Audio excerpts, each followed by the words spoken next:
Hey y'all, how's it going? I hate being on camera, so this is super awkward for me, but we've had some cool stuff going on with the satanic leaf-tailed geckos, or Uroplatus phantasticus, and I just wanted to share some of that with you. So this season we've just started breeding them, and just very recently hatched out my first couple clutches, and have 4 neonates here behind me. And I just wanted to make a video to share my process and what's been going on here, keep you all up to date with the babies. I'll make a separate video to update you on the adults, different from the ones I posted several years ago. Moved overseas, so I had to get rid of my collection, and then came back and started ramping things up again because I just love these geckos. So I hope you all enjoyed this video and find it helpful, and here we go. So obviously the first exciting thing to happen after your geckos breed is finding eggs, and that would happen consistently about 3 weeks, at most 4 after breeding, and the females would go into shed about a day or 2 prior to laying as well. So it was very helpful to just pay attention to their shed cycles, and a day or 2 before the eggs were deposited, sure enough they would go into shed. You'd find them exploring the bottom of the tank, and they deposit these eggs just like you'd find them here. So it's very, very exciting when you do find your first eggs. And eggs obviously lead to babies. So here's the very first Phantasticus that we hatched out here. It's a little male, hatched on day 99, and incubation temperatures were on the shelf between 67 and 72, 73 degrees, I'd say. I didn't regulate the temperature again, I just left it at the room temperature of my gecko room. Really cute. Surprisingly bold, these little guys. That's what I found really intriguing. When they first hatched, I was very worried about stressing them out because, as many of you know, these guys are notoriously a stressy species and have a lot of difficulty if they're consistently stressed. But with all 4 of them, I'd open up the lid and it's almost like they'd hop up to greet me and say hello. This little guy looks like he's going to turn out to look a lot like his father, which I'll show you right here. Really cool looking gecko. I really love those little spots on them. So here's the second gecko to hatch out. This is a little female, just saying hello there in her egg-laying container. And once again, like I said before, very bold. It's like they're very inquisitive and interested in seeing what's going on. So you open the lid of the incubation container and they sort of check you out for a while, and then consistently all 4 of them sort of wanted to get a little bit closer, and up they climbed. I think you'll see her doing that here, and say hello, and it's a very surreal, very rewarding experience, to say the least. I just think they're an amazing species of gecko, and I know scale isn't very apparent here. They look almost like little adults, but these guys could curl up on your thumbnail. You know, they're just that small. So to open them up and just see these tiny little animals with their little heartbeats and little brains, and yeah, it's pretty awesome. It's a very very cool experience. She's sort of chilling out, arm up, reclined, what's up? But yeah, so she was the first female to hatch. Here's another male, but what I found interesting is I hatched 2 males and 2 females, 1 from each clutch, and the males would hatch, and then almost exactly 24 hours later, the females would hatch. It was pretty fascinating because all 4 geckos hatched, I'd say about 6:15 to 6:45 in the evening.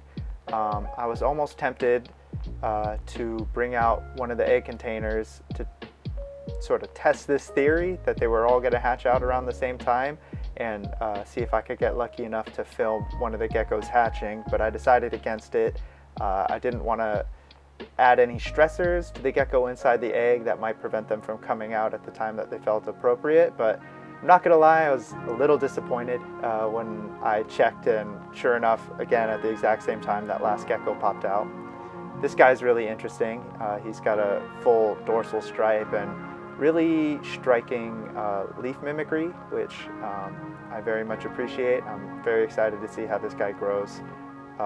Just a beautiful gecko. I mean, really gorgeous. I fortunately didn't get any footage of the 4th gecko hatching, but these are just a couple little photos of him. So I keep them all in 8x8 exoterras. They're the little minis, the smallest ones, not the mini talls, but just the straight up minis, which I have my normal substrate in, which is cocoa fiber, potting soil, and sand mixed in a ratio that I feel is appropriate. There's some oak twigs in there, and then some creeping ficus. Some are variegated leaves with that white and green, and then other are just in the normal creeping ficus.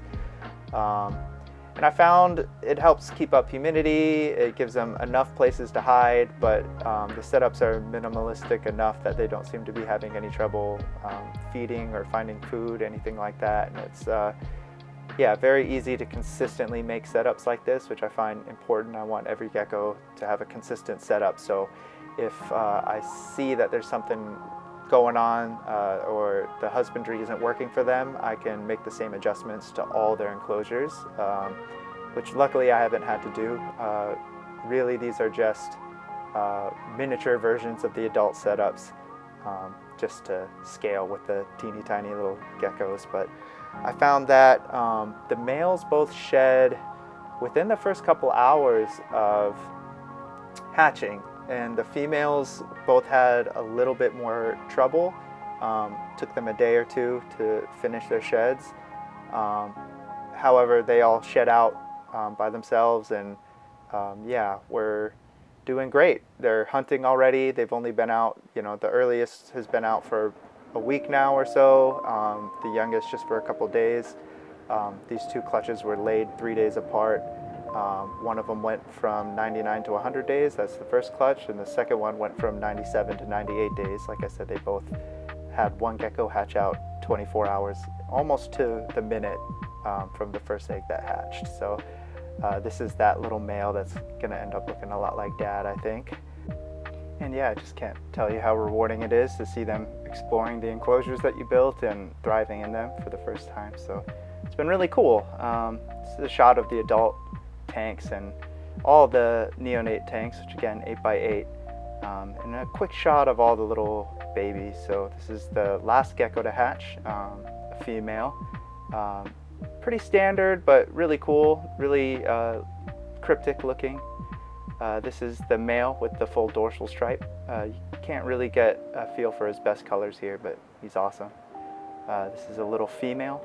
Looks a lot like Mom, very velvety red. Again, not necessarily coming across the best here, but that's her. And this is the last male. So I found they do this interesting thing where even though they've been eating and hunting and they look robust when they're exploring, in the morning when they're sleeping, they compress their bodies laterally and really imitate twigs. Makes them look a little emaciated, but they're definitely not. Keep the cages with this lighting 5.0 bulbs on the T8, and then I have LEDs to do some more dynamic lighting, ramp up in the mornings and down in the evenings. We've got 6 more clutches to go, so many babies to come, so I'll make sure to keep you guys updated. Yeah, hope you guys enjoyed this video, and I'll catch you next time.